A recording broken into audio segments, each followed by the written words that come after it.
July gave us 4 case studies that map almost perfectly onto 4 theoretical frameworks that we've been arguing about in criminology for decades, and the evidence is starting to line up in financial crime.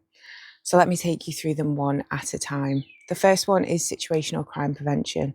Ron Clarke's core insight 40 years ago was that if you disrupt crime more efficiently by removing the conditions that make it possible rather than pursuing individuals who commit it, if we remove the enabling service, then the offending population has nowhere to go. In July, that theory got a live test. In one 48-hour window, the US, UK and EU sanctioned a criminal VPN, a Belarusian crypto vendor, a bulletproof hosting operator and the Trickbot administrator. None of these actors committed a ransomware attack.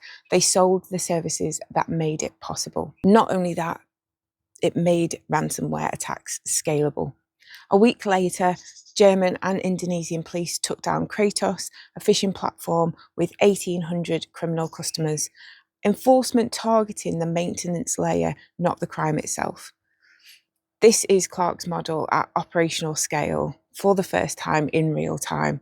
It'll be really interesting to see how this all pans out. The second is rational choice theory. Offenders respond to the costs and benefits at the margin.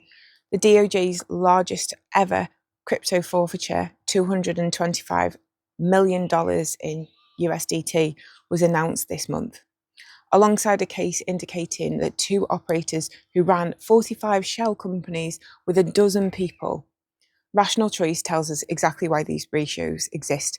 Shell registration is cheap, KYC on shells is uneven across the United States, and the marginal cost of one or more entity is close to zero.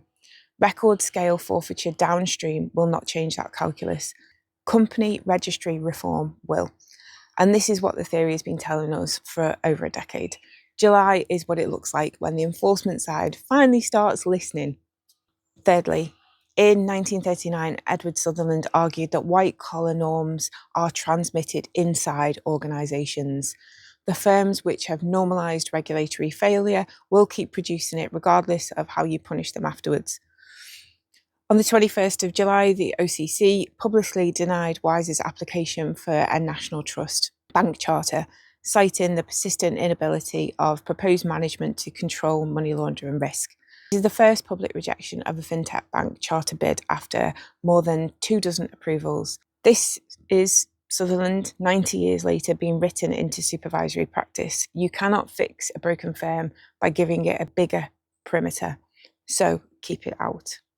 It'll be interesting to see what happens next and how Wise responds.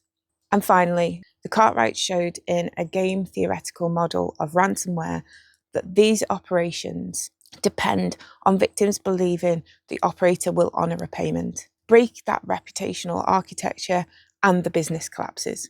Dark Reading reported Lockbit UK attacks are down 73% since Operational Cronus, and US ransom payments down 79%. That's not a policing outcome, it's a trust outcome. The FBI broke the affiliate architecture and the whole model wound down behind it. So July's seen 4 theories, 4 case studies, all in 1 month. The criminological literature has been telling us for decades what industrial scale financial crime actually depends upon.